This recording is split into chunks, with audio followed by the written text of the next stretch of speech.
Good morning, friends. Welcome to my YouTube channel, Chemistry King. Today, we will discuss hydrolysis of ester. It is ester, R C double bond O O R dash. This is ester.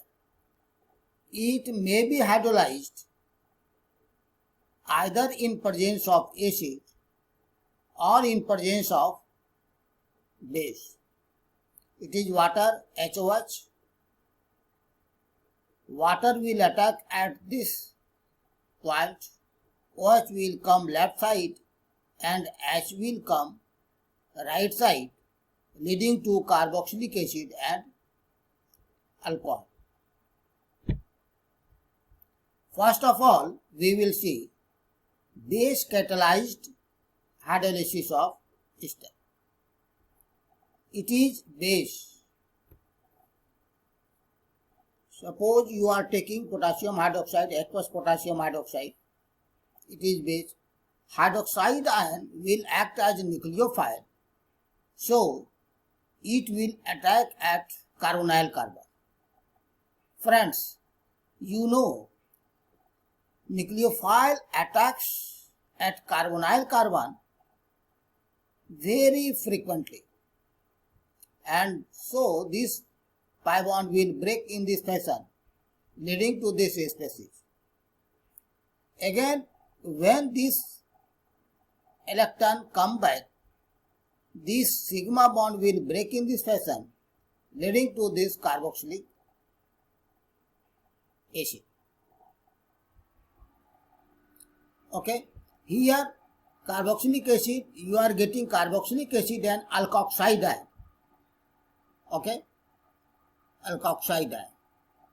It is, friends, here R dash O minus, here R dash O minus is liberated, here dash is left. So, we should add dash, R dash, it is R dash. Okay. Now, this is carboxylic acid. So, it will liberate proton and this proton gets attached here, leading to alcohol, R dash OH, and it is carboxylate ion. Friends, it is carboxylic acid and we are using alkali. So, if carboxylic acid is formed, again it will react with alkali, leading to carboxylate ion. Okay. Overall, it is hydrolysis of ester. Again, we will see here trans-esterification.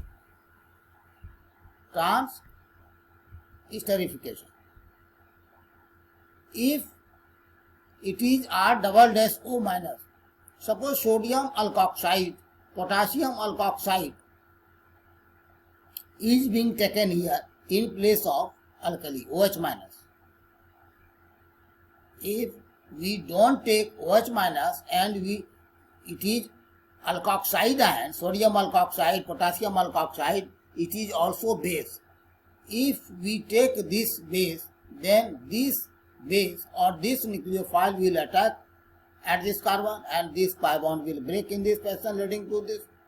Again, this electron come back and so this sigma bond will break in this fashion, leading to this. It is R dash alkoxide ion is being liberated and O R double dash gets attached here.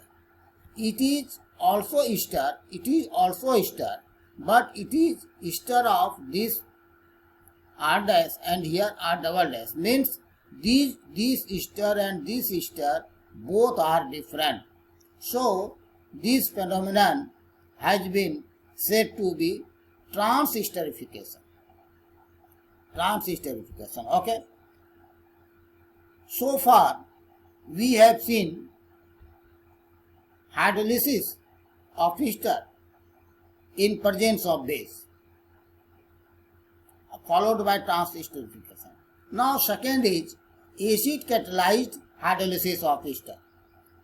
It is ester, and we are taking dilute acid. We add dilute acid in ester and heated.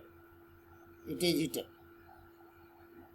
Then H plus gets attached here, and as H plus gets attached here, due to this lone pair of electron, the oxonium ion is formed, means this oxygen acquires positive charge. As this oxygen acquires positive charge, this pi bond will break in this fashion, leading to this species. Positive charge will be here. Now water attacks at this carbon. Water, there is lone pair of electron on oxygen of water. You are looking here. So it may act as nucleophile, and a better chance is here that this carbon contains positive charge. So this nucleophile, this water molecule will attack in this fashion, leading to this. Now it is also oxonium ion, and it is positive charge on oxygen. Therefore, it will be unstable, and so proton from here is liberated. Proton from here is liberated, and at the same time this proton gets attached here.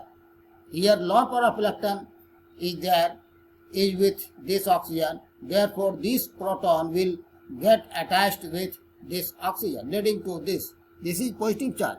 Now it is also oxonium ion. Due to oxonium ion, due to positive charge on oxygen atom, this sigma bond will break in this fashion, leading to this. Due to this positive charge, this sigma bond will shift in this fashion, leading to this carboxylic acid. So this is all about the mechanism of hydrolysis of ester in presence of acid. Okay friends, hope you will like this video. If so, please like, share and subscribe. Thank you. Thank you very much.